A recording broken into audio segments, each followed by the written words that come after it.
അസ്സലാമലൈക്കും. എന്തൊക്കെയുണ്ട് വിശേഷം? എല്ലാവരും സുഖമായിട്ടിരിക്കുമല്ലേ? അപ്പോൾ ഇത് നോമ്പിന് 2-ൻ്റെ അന്നത്തേതാണ്. നോമ്പ് മുറിക്കുന്ന സമയത്ത് ഞാൻ ഇടിയപ്പവും മുട്ടക്കറിയൊക്കെ ഉണ്ടാക്കിയായിരുന്നു. ആ വിശേഷമാണ് നിങ്ങളുമായിട്ട് പങ്കുവയ്ക്കുന്നത്. അപ്പം ഇത് അപ്ലോഡ് ചെയ്യുന്നത് നോമ്പ് 3-ൻ്റെ അന്നാണ്. അങ്ങനെ വെള്ളം ചൂടാക്കി മാവെല്ലാം റെഡിയാക്കി എടുത്ത് പിന്നെ ഉള്ളിയൊക്കെ ഒഴിച്ച് അരിഞ്ഞെടുക്കണം. അങ്ങനെയൊക്കെ ഉള്ള ജോലികളുണ്ട്.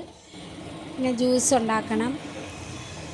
അപ്പോൾ പണ്ട് എൻ്റെയൊക്കെ ചെറുപ്പകാലത്ത് ഞങ്ങൾക്ക് നോമ്പ് മുറിക്കാനായിട്ട് തരുന്നത് കഞ്ഞിയും പയറുതോരനും, അതല്ലെന്നുണ്ടെങ്കിൽ കഞ്ഞിയും ചീനി ഉടച്ചതും മീൻകറിയും, അതല്ലെങ്കിൽ ചീനിക്ക് പകരം ചക്ക ഉടച്ചതായിരിക്കും മീൻകറിയും കഞ്ഞിയും.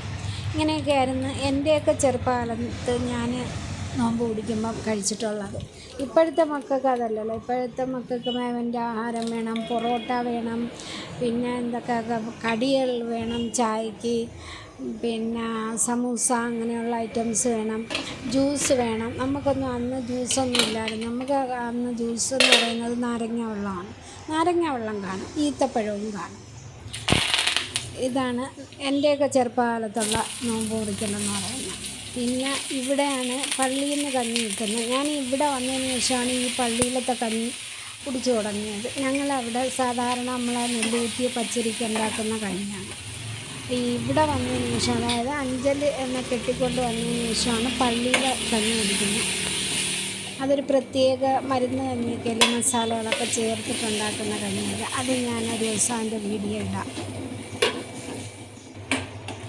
ത്രാവിയായിക്ക് പോകുമ്പോഴും ഇവിടെ നിന്ന് ആഹാരം തിരിച്ച് വരുന്നപ്പോൾ എല്ലാവരുടെ കയ്യിൽ ഒരു വീട്ടിൽ നിന്ന് എത്ര പേര് പോകണം അവർക്കെല്ലാം ചാപ്പാട് വേണം. ഒരു പൊതി ചാപ്പാട് അവർക്ക് കാണും, ഓരോരുത്തർക്കും കിട്ടും. ചിലപ്പോൾ ബിരിയാണി, അപ്പം, പിന്നെ ചില ദിവസങ്ങളിൽ എന്തെങ്കിലും മധുര പലഹാരങ്ങളായിരിക്കും. ഇതൊക്കെ ഓരോരുത്തർ സ്പോൺസർ ചെയ്യുന്നതാണ്.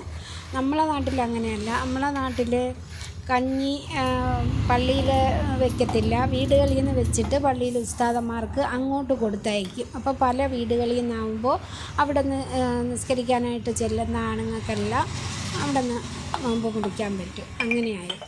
അങ്ങനെ കഥയൊക്കെ പറഞ്ഞ് എൻ്റെ ഇടിയപ്പവും മുട്ടക്കറിയും എല്ലാം റെഡിയായി. ഇനി ജ്യൂസ് ഒന്ന് അടിച്ചെടുക്കണം. അപ്പോൾ ജ്യൂസ് ക്യാരറ്റായിരുന്നു. ഇഞ്ചിയും ഇത്തിരി ഉപ്പും പുതിനയിലയും പഞ്ചസാരയൊക്കെ ഇട്ട് അടിച്ചിട്ട് പിന്നെ കുറച്ച് വെള്ളം ഒഴിച്ച് ഡൈല്യൂട്ട് ചെയ്തെടുത്ത്. അപ്പോൾ ഈ സമയം കൊണ്ട് മോള് ഫ്രൂട്ട്സ് എല്ലാം റെഡിയാക്കി എടുത്തിട്ടുണ്ട്. അപ്പോൾ പ്ലംസ് അവൾക്ക് അരിയാൻ പറ്റുന്നില്ല എന്നും പറഞ്ഞ് എന്നെ ഏൽപ്പിച്ചു. പിന്നെ ചായയും ഇട്ടെടുത്തു. ചായ ഇന്ന് നേരത്തെ അങ്ങ് കുടിക്കാമെന്ന് കരുതി. കാര്യം മറ്റേത് ഞാൻ മഗ്‌രിബ് നിസ്കരിച്ചിട്ട് വന്നിട്ടാണ് ചായ കുടിക്കുന്നത്. പക്ഷേ ഇന്ന് നല്ല തലവേദന ആയതുകൊണ്ട് നേരത്തെ ചായയും കുടിയെടുത്തങ്ങ് വെച്ച്. അപ്പോൾ ഈത്തപ്പഴവും തിന്ന് വെള്ളവും ഒക്കെ കുടിച്ചിട്ട് ഞങ്ങൾ പോയി ഇനി മഗ്‌രിബ് നിസ്കരിക്കും. മഗ്‌രിബ് നിസ്കരിച്ചിട്ട് വന്നിട്ടാണ് ഞങ്ങൾ കട്ടിക്കുള്ള ആഹാരം കഴിക്കുന്നത്. അല്ലെന്നുണ്ടെങ്കിൽ നമുക്ക് മഗ്‌രിബ് നിസ്കരിക്കുന്ന സമയത്ത് വയറിനൊരു വിമ്മിഷ്ടമാണ്. അത്രയും നേരം കാലിയായിട്ട് കിടന്ന വയറല്ലേ.